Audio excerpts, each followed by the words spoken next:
Today I'm going to be showing you how to patch a cut in your inflatable. You can see right here the vinyl has been cut open so that there is a hole forming, and you want to prevent this from being a problem in the future. A good solution to this is our vinyl repair tape because it's clear and elastic and designed to adhere to vinyl. You can see I've already cut a strip of repair tape that is the right size for this repair.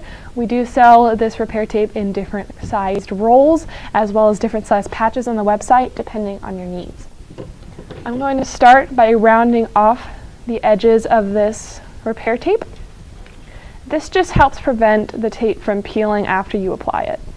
Now that the edges are rounded off, we're going to start by applying the tape by peeling off one edge of the paper. This is very similar to how you would apply, say, a vinyl decal on your car. You're just going to peel off just the edge of the tape and fold back the paper so that a little bit of the tape is exposed.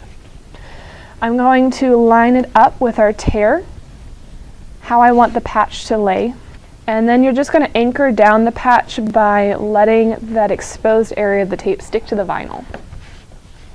Now that we have it anchored, the rest of the patch will go where we want it when we start to peel it off. So I'm going to take that paper and I'm going to start to pull it. At the same time, my hand is resting on the tape and pushing as the paper is pulling to keep the tape flat and keep any air bubbles from forming on the inside.